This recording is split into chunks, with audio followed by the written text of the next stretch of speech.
Hi, I'm Lorraine Gallagher, season 2 coach here in Human Garage, and we're going to be speaking into what the edge is. And I have another coach here, and he's going to introduce himself.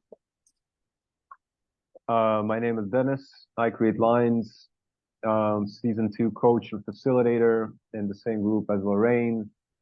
We're going to be talking about the edge in a second. Um, I will let Lorraine speak into it first. Enjoy.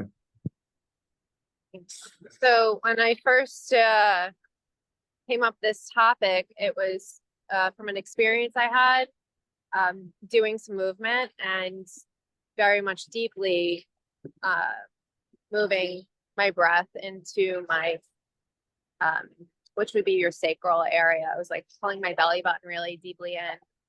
And I was in a squat at the time. And I found this edge where it was like this place, it took me somewhere. It was an experience I had had, whether this life or another life. And I felt like I was coming up from drowning in a sense. It took me up to a place where I couldn't breathe, or I was taking my first breath. Um, so really an edge for me would be the beyond. What do you think, Dennis? I struggle a lot with boundaries from enmeshment in childhood, from being around so many different people, traveling, the whole experience with Human Garage, even hands-on treatments. Anyone that's now in the program is going to experience this. So you might have already experiencing this because you're in the program already. You are in the fascia program because you want to release things. So you know who you are. So you know who you are. Where is your boundary? And this boundary is physical and it's also energetic. It's mental. Where does my soul end? Where does my mental space end? Which ideas are mine? Which ideas are other people's? And it's tough. It's tough to stay an individual in these clusters, in cities, in huge communities where there's so many things revolving, absorbing, being enmeshed in everyone. Yes, what is beyond? What is beyond? We were beyond. We touched on this briefly now. We were beyond before we came into this life. And this is, I believe, what we remember, this unity and harmony and not knowing where the edge is. I feel like we are here in form, so the form can feel, we can feel the edge with our form. It's kind of Yeah. like we were gas and now we went to being more dense. We can play pinball with each other. So you can kind of bounce, attract and bounce away, attract Yeah. and bounce away. Go ahead. Yeah. I so attracting and bouncing off really it makes us be able to connect to someone and what's going on with them too at the same time. So I feel like it there is power in that, but then it also kind of confuses us. We don't know what is mine, what is yours, and being able to have that discernment, like we spoke about, and being able to finding our own edge and beyond. Because in many moments where I'm a body worker where I'll be working with someone and I'll be feeling this experience and I know it's not mine, it's theirs. So I feel very safe in that from experience. But when you're starting off and you're trying to connect to yourself and really what's happening inside you, you can get confused. Things can really blend together. So understanding your own energy and where you are in space, because even if you can be in a room with 50 people or 3 people, there's still that could be that attachment, the pinging, like you're saying. Um, I really like to also ask you about um, maybe something that you felt like was an experience for you where you were like, I understand this. I get it. I understand my edge.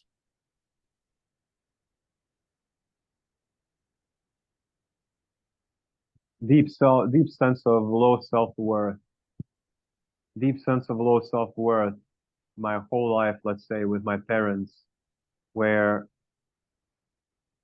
if I was to bring them, let's say bring them, you know how a cat gets a prey and then brings it to you to your doorstep to be kind of like prove itself. Yeah. I felt I tried to do that my whole life with my parents. And every time that I would bring something, I would feel this sense of low self-worth as it would always be kind of, oh, okay, but what's the next step? Oh, okay, but is this gonna bring you to retirement? Or are you the new Tesla? What do you think you're bringing here? Well, what are you? Where are the children? What do you mean, human design courses? What do you mean healing people on the other side of the planet? Where are the kids? What is this? And Hmm. whenever, Red kids. whenever you don't bring the next little thing that's gonna run around and bring anti-boredom to their lives, then it's kind of like, and I always felt this energy of low self-worth.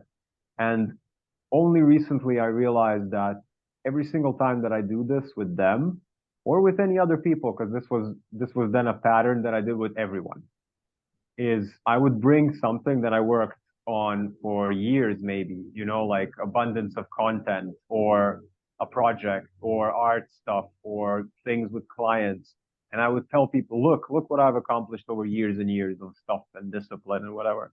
And I would feel this immense low self-worth. And I always thought that this is me feeling that and I should do more. And one day I will finally, bring it and there will be no feeling of low self-worth. And now I realize that the low self-worth that I was feeling is that person's reaction to what I was bringing because it was so much, because it was like, oh my God, what did this guy make? What do I even say to this? What am I doing with my life? Yeah. Right? Wow. So that's like, okay, this is now finally my edge. None of this things that I was ever feeling. There was always other people kind of looking at, okay, I'm here doing the same life for 40 years. And well, what do I say to this? Yeah. Yeah, that could be, you know, overwhelming and also very confusing. Um, Me personally, I've definitely gone through this pattern, right? Where um I just see things. Like I'm able to see something. And if I see it for myself, I'm like, oh, I want to share it, right? I want to show someone else. And I realize that like, yeah, I can see it, but that doesn't mean I have to have someone else see it. And it's not the right time for them. And that was mine where I was like, okay, I need to stay here and not push in a sense, push to that point for someone else. Uh, because what would happen was I would just get frustrated and get to a place where I'm like, well, why am I not being accepted for what I'm saying? And they're not seeing it. Why am I not being received? Like, this is really good. This could help you, or Mm-hmm. this could help us. It's yeah. So really understanding where your patterns are, and really what the other person is not ready for, right?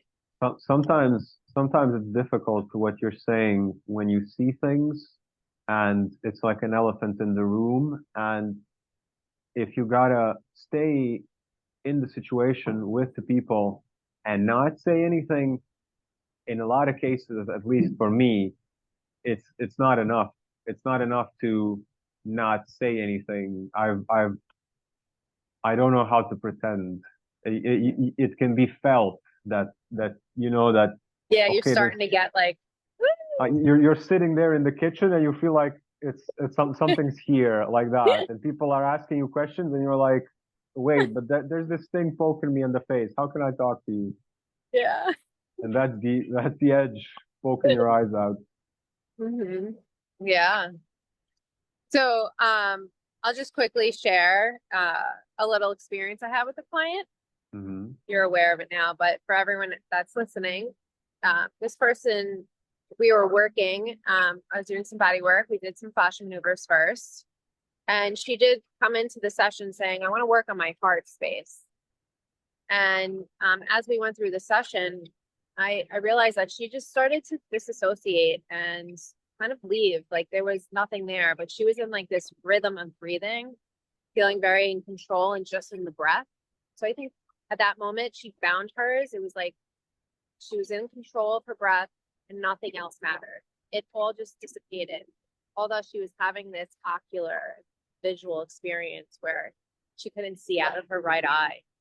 And normally having that experience would freak someone out and feel like they're out of control. And she just stayed with her breath, keeping herself feeling safe.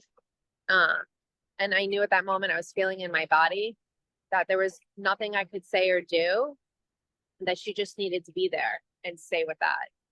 So that this is just a reminder to everyone that whatever's happening, to trust yourself and to be with whatever you need to in that moment. And that's what was needed for her. She just needed to be in that space. And we're going to have moments where we really go up and down and we're riding the wave. And those moments will start to like space out where it gets a little bit easier. And so That dipping in and out that you're speaking of, that wave that she was going through, like you kind of, it's like a flash bulb, you know, mostly on, and then sometimes it's off and then it comes back on, sometimes it's off, comes back on. You dip inside the consciousness, like when you're stumbling to go to the bathroom in the middle of the night, kind of yeah, on, off, on, off. This is the state that a lot of people are afraid of. This is the state that you go into when you have any sort of um, conscious altering experience, whether it's psychedelics or intense breath work or an intense fascia release session or intense yeah, tantra session or intimate, you know, it could be qigong, it could be in nature immersion. And we are afraid of that because you lose control. However, the body has it has two energy circuits or channels. One is manifestation, the other is liberation. Manifestation goes from the head down, liberation goes from the body up. We are so focused in society that we need to make things in the mind here and then manifest, bring it down into material form. If you don't yeah, balance that with the liberation aspect, which is just letting your body shake it out like a yeah, huge idiot on the dance floor, looking like an yeah. octopus or whatever, you know, Just do it. just being a noodle, being whatever. And you can only get to that if you lose control. And sometimes the degree of losing control that needs to happen for people to release trauma needs to be so much that you're basically shaking on the floor, crying. You lose control of the body.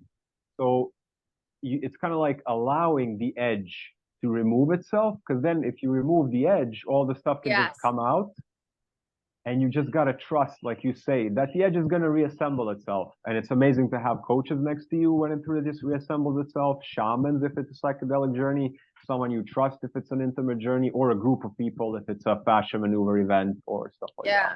So we're experiencing this all the time. And as you're going through the 28 days, you'll have little moments, big moments, maybe nothing. I'm on my fourth 28 reset. So there's always something to feel into and unwind and release. Um, Thanks so much for having me today and doing this with me, and appreciate your time. I feel satisfied with this flow out as well. You want to end it here? Sure. All right, guys, good luck on your journey. Peace out.